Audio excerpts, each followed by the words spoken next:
빛빛에 빠기빠기 차린다. Yeah, yeah. Assalamualaikum warahmatullahi wabarakatuh. Balik lagi. Ini nggak ada bunyi nih. Iya. Tangan saya nggak nyampe. Kembali lagi di mana sih? Iya, Di iya, iya. BBC bagi-bagi cerita. Bersama Bi Film School. Iya. Luar biasa. Luar biasa, masya Allah. Aktif. Kok tiba-tiba sih? Ya Semangat. kalau gini ada maunya. Iya. Oke, bersama saya Banana. Bersama saya dengan Ola. MW. Nila. Oke. Dan bersama dengan Bi Bivil. Film Film School. School. Jangan lupa. Kopi, oh bukan. Langsung ke websitenya bisa. Oh iya benar. Sama Instagramnya juga ada. Instagramnya juga Silakan ada. main ya, follow juga kalau mau cari tahu. Ya, soalnya saya diliatin sama yang punya Google, jadi saya mesti ngomong terus. Oke, hari ini kita akan membahas tentang Aku kepikiran ini loh Mas. gimana tuh? Kasusnya, boleh ya kasus-kasusan ya. Oke, main kasus kita. Oke. Kasus Andrian Yunus. Oke. Andri Yunus. Andri Yunus. Iya. Belum ganti ya. Belum. Yang disiram air keras. Iya. Pada lihat videonya gak sih? Yang dia Iya, lagi iya, naik iya, motor iya. malam Dia naik terus motor. disiram. Iya. Disiram ya. Terus dia jadi mengalami kebutaan. Dia hanya bisa melihat ada sinar atau enggak. Udah Iya, nggak iya. bisa baca sama sekali. Iya. Segitu parahnya. Iya. Lalu jadi inget juga kasus Munir Iya. yang belum ada kejelasan. Iya. Oke. Yang membuat jadi ada demo yang setiap Kamis itu Kamisan. Kamisan. Iya, Ya, di depan istana betul. yang pakai payung hitam. Ya, selama Ya. beberapa tahun terakhir tuh. Mm-mm. Lalu ada juga Marsinah ya kalau dulu ya. Marsinah buruh di Sidoarjo. Betul.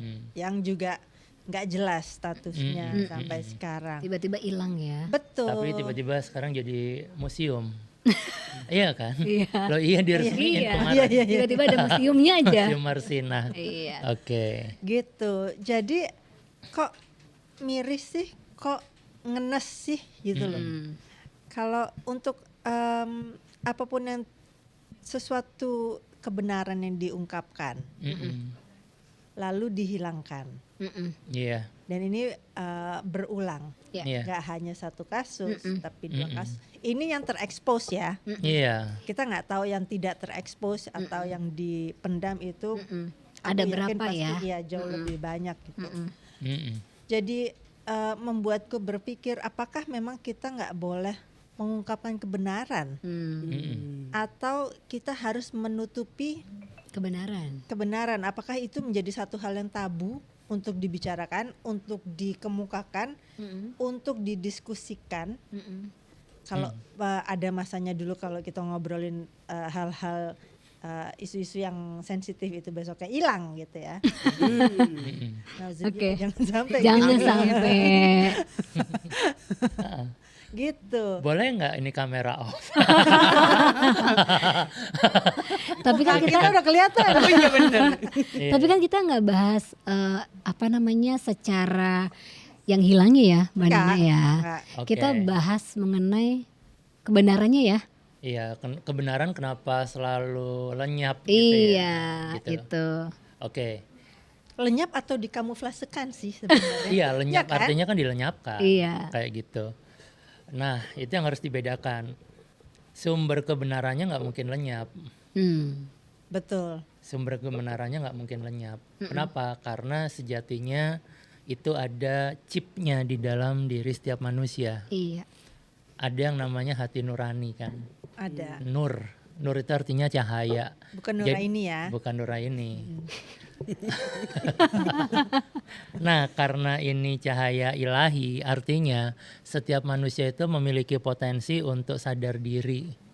Dia akan sadar untuk sesuatu ketika dilakukan itu tidak baik atau tidak benar. Jadi ada alarmnya harus. Jadi ada alarmnya kan. Nah, artinya sebenarnya kebenaran itu tidak bisa lenyap karena sumbernya akan selalu ada.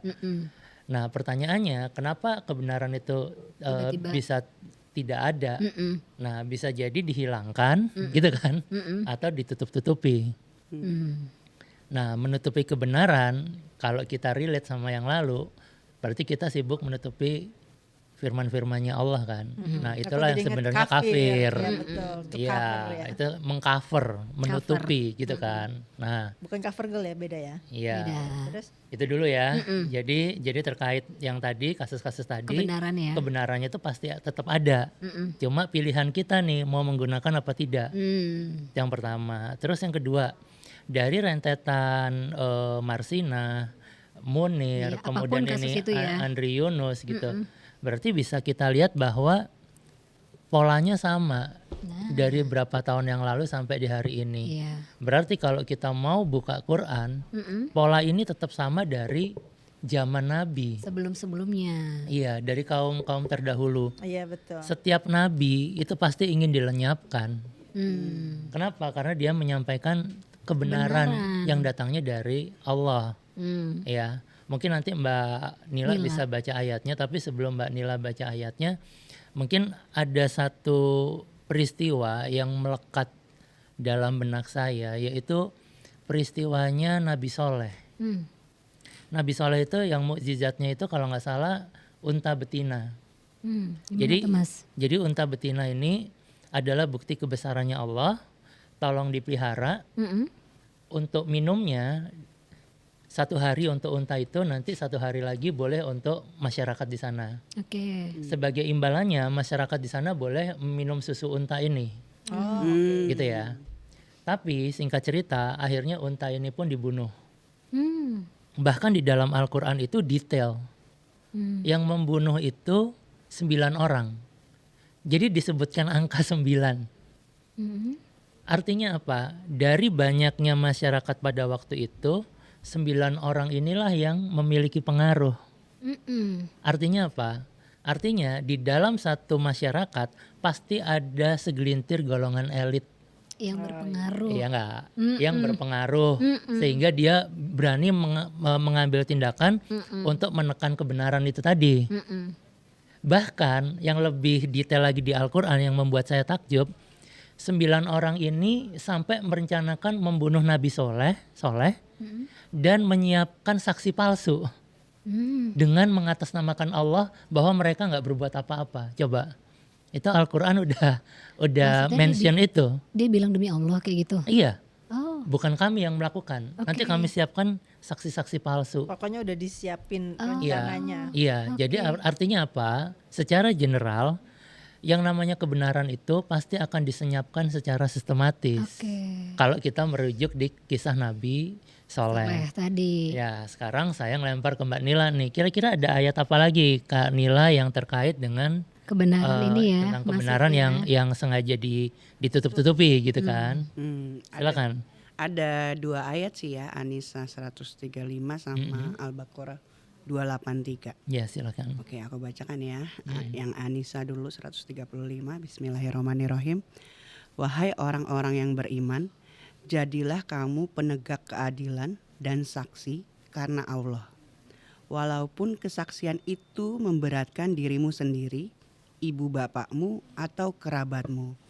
Jika dia yang diberatkan dalam kesaksian kaya atau miskin, Allah lebih layak tahu kemaslahatan keduanya. Maka janganlah kamu mengikuti hawa nafsu karena ingin menyimpang dari kebenaran. Jika kamu memutarbalikkan kata-kata atau berpaling enggan menjadi saksi, sesungguhnya Allah Maha teliti terhadap segala apa yang kamu kerjakan. Oke. Selanjutnya. Selanjutnya Al-Baqarah 283. Bismillahirrahmanirrahim. Jika kamu dalam perjalanan sedangkan kamu tidak mendapat seorang pencatat, hendaklah ada barang jaminan yang dipegang. Akan tetapi jika sebagian kamu mempercayai sebagian yang lain, hendaklah yang dipercayai itu menunaikan amanatnya atau utangnya. Dan hendaklah dia bertakwa kepada Allah, Tuhannya. Janganlah kamu menyembunyikan kesaksian, karena siapa yang menyembunyikannya, sesungguhnya hatinya berdosa. Allah Maha mengetahui apa yang kamu kerjakan. Apa maknanya dari yang dibaca Mbak Ola? Mbak Nila. Nila. Nggak apa-apa loh. Emang lainnya Matanya sama ya. Matanya ke sana. Apa yang dibaca Mbak Ila? Manila? Macam penyanyi ya Ini saya. memang sengaja kok biar kita nggak ngantuk. Oke, silakan. Mbak Kalau Ola. kalau POV aku sih sebenarnya Allah udah mengingatkan kalau kebenaran itu udah pasti ada dan kayak merasa bersalah tadi kan disebutkan di ayat yang terakhir tuh Mbak Nila tuh. Al-Baqarah Iya. 283. Itu POV aku di hari ini ketika mendengar surat yang tadi dibacakan Mbak Nila. Itu sih. Oke, sebenarnya kalau menurut aku pribadi ayat yang dibaca Mbak Nila tadi tentang kesaksian sih. Dua-duanya itu Iya. tentang kesaksian. Artinya kalau mau ditarik in general, kalau kamu tahu tentang kebenaran, ya kamu harus bisa menjadi Segera ya. saksi. Jadi saksi Iya, dulu. kamu jadi saksinya dong. Jangan menghindar, jangan menutupi, jangan lari, gitu. Nah, kebanyakan di hari ini orang-orang malah tidak mau menjadi saksi atas kebenaran, tapi sibuk untuk kepentingan. Jadi persaksiannya bergeser nih. Artinya gini, ketika orang-orang itu tahu ada sesuatu yang tidak benar, bukan berarti mereka tidak tahu itu tidak benar. Tapi ada kepentingan yang kuat yang mendorong mereka tidak mau menjadi saksi atas kebenaran itu. Iya. Maka apapun title yang melekat, apapun jabatan yang melekat, itu akan segera ditutupi. Tadi contoh di podcast yang lalu kalau nggak salah tentang sapi dan APBN itu tadi ya. Ya, kurban Nah, ya. itu kan semua sibuk menutupi celah. Yang sibuk menutupi celah, nanti ada Kita nggak bilang sibuk menutupi celah loh. Oke. Podcast itu.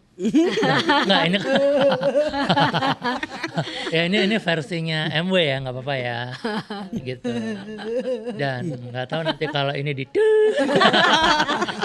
ya kan juga juga berusaha menutupi itu kan. Iya. Artinya kembali lagi sebenarnya kalau kita boleh jujur dengan diri sendiri, sebaiknya yuk kita belajar mengungkap kebenaran, bukan sibuk menutupinya. Itu sih poinnya. Ya, ini kan bagian POV Banana versinya MW kan, gitu. Tapi sepakat sih Mas Wid kalau bicara soal saksi dulu ya. Dan cerita tadi Nabi Soleh Nabi Soleh. itu representatif juga apa yang terjadi di hari ini ya. Semuanya Di- juga udah di bersaksi setiap loh. zaman. Iya Di kan. setiap zaman. Bahkan ketika terjadi situasi katakanlah di sidang, semuanya bersaksi dulu loh. Iya. Nah, jadi yang menarik sebenarnya persaksian itu apa? Nah, Ya kan, harus Iya. harus dibedah dong. ya. Apakah persaksian itu? Nah, tapi kalau aku yang Kak Ola omongin tadi, aku tuh jadi mikir, orang dengan mudah menjadi saksi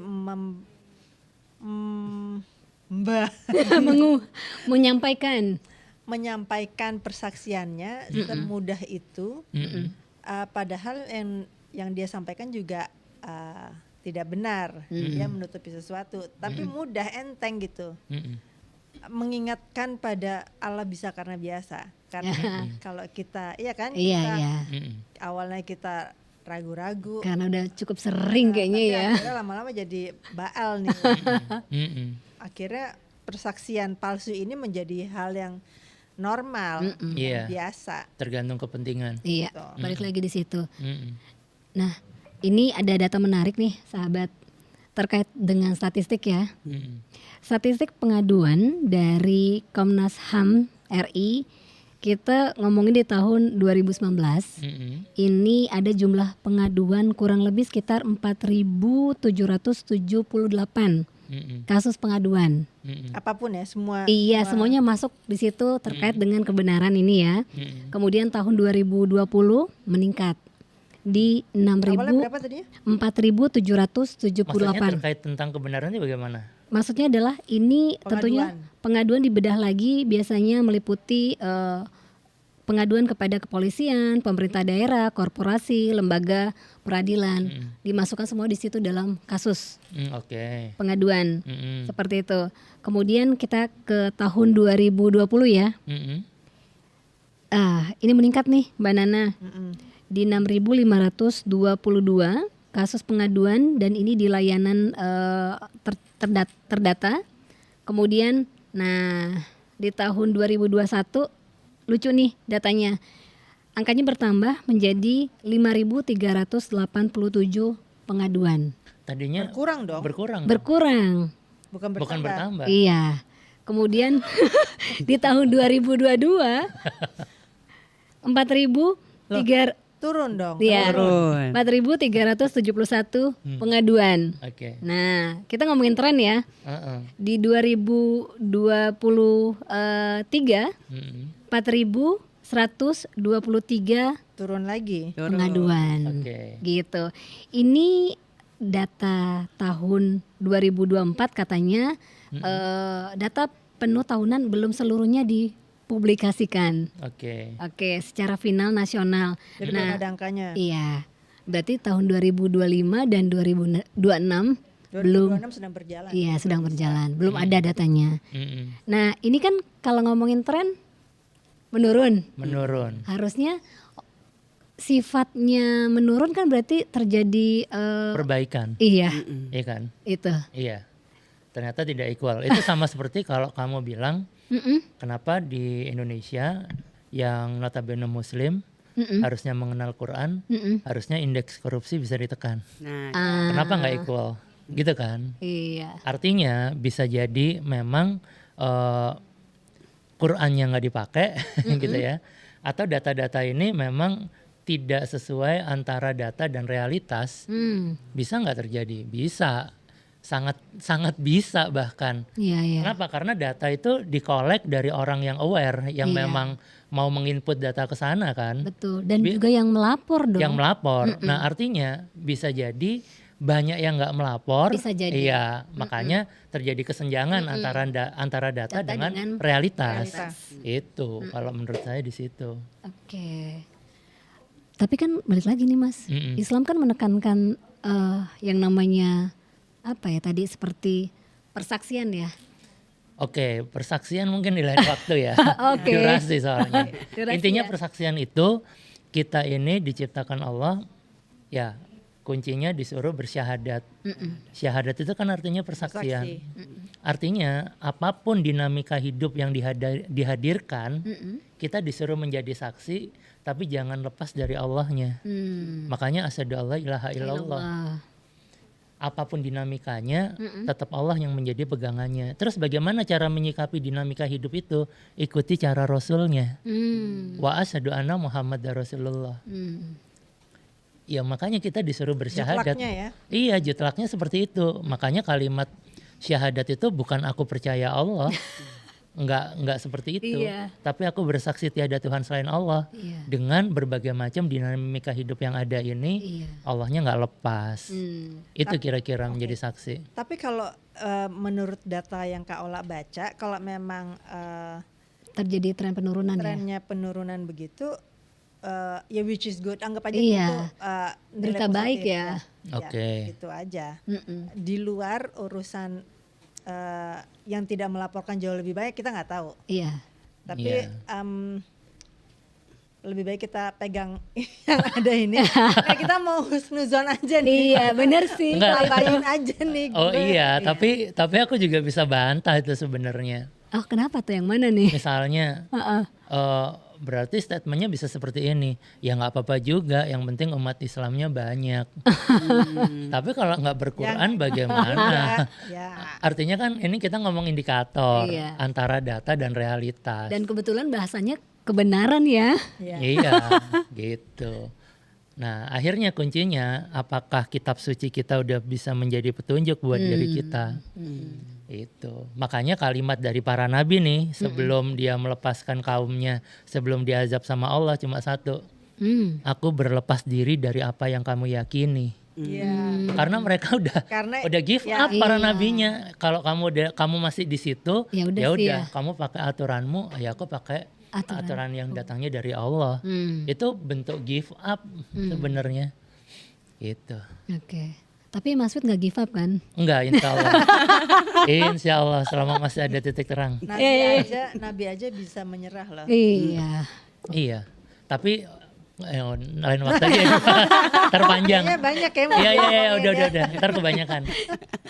Udah ya, ada lagi sahabat semua, ini udah injury time. Jangan ditanya ada lagi dong. Nanti Oh enggak, ada. oke. Baik, ini udah injury time, silakan ditutup dengan B Film School. Oke, silakan.